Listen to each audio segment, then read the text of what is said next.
भगवान श्री कृष्ण ने धर्म, दर्शन, राजनीति, युद्ध, कर्म, जीवन, सत्य, न्याय, देश, परिवार और समाज आदि कई विषयों पर अपने विचार को महाभारत और इससे इतर प्रस्तुत किया है। श्री कृष्ण पूर्णावतार थे और उन्होंने जो कहा वह आज भी प्रासंगिक है। उनकी नीतियां आज के प्रगतिशील मानव के लिए जरूरी हैं।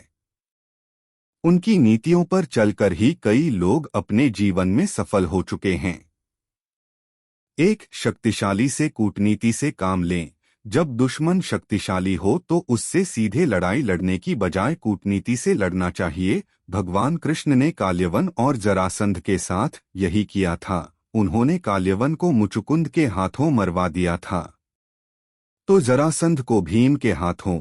ये दोनों ही योद्धा सबसे शक्तिशाली थे, लेकिन कृष्ण ने इन्हें युद्ध के पूर्व ही निपटा दिया था। दरअसल सीधे रास्ते से सब पाना आसान नहीं होता, खासतौर पर तब जब आपको विरोधियों का पलड़ा भारी हो। ऐसे में कूटनीति का रास्ता अपनाएं। 2, यह स्पष्ट होना चाहिए कि कौन किधर है। श्री कृष्ण ने कहा था कि कुल या कुटुंब से बढ़कर देश है और देश से बढ़कर धर्म, धर्म का नाश होने से देश और कुल का भी नाश हो जाता है। जब कुरुक्षेत्र में धर्मयुद्ध का प्रारंभ हुआ तो युधिष्ठिर दोनों सेनाओं के बीच में खड़े होकर कहते हैं कि मैं जहां खड़ा हूं उसके नीचे एक ऐसी रेखा है जो धर्म और अधर्म को बांटती है। निश्चित ही एक ओर धर्म और दूसरी ओर अधर्म है, दोनों ओर धर्म या अधर्म नहीं हो सकता। जो भी यह समझता है कि हमारी ओर धर्म है वह हमारी ओर आ जाए, और जो यह समझता है कि हमारे शत्रु पक्ष की ओर धर्म है तो वह उधर चला जाए, क्योंकि यह स्पष्ट हो जाना चाहिए कि कौन किधर है। युद्ध प्रारंभ होने से यह स्पष्ट हो जाना चाहिए कि कौन किसकी ओर है, कौन शत्रु और कौन मित्र है। इससे युद्ध में किसी भी प्रकार की गफलत नहीं होती है।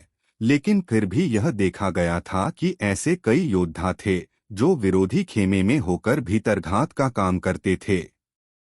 ऐसे लोगों की पहचान करना जरूरी होता है।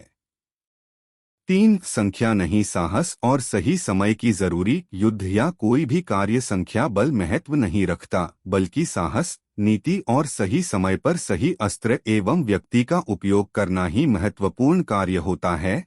पांडवों की संख्या कम थी, लेकिन कृष्ण की नीति के चलते वे जीत गए। उन्होंने घटोत्कच को युद्ध में तभी उतारा जब उसकी जरूरत थी। उसका बलिदान व्यर्थ नहीं गया। उसके कारण ही कर्ण को अपना अचूक अस्त्र अमोघास्त्र चलाना पड़ा, जिसे वह अर्जुन पर चलाना चाहता था। 4, संधि या समझौता तब नहीं मानना चाहिए। भीष्म पितामह ने युद्ध के कुछ नियम बनाए थे। श्री कृष्ण ने युद्ध के नियमों का तब तक पालन किया जब तक कि अभिमन्यु को चक्रव्यूह में फंसाकर उसे युद्ध के नियमों के विरुद्ध निर्ममता से मार नहीं दिया गया। अभिमन्यु श्री कृष्ण का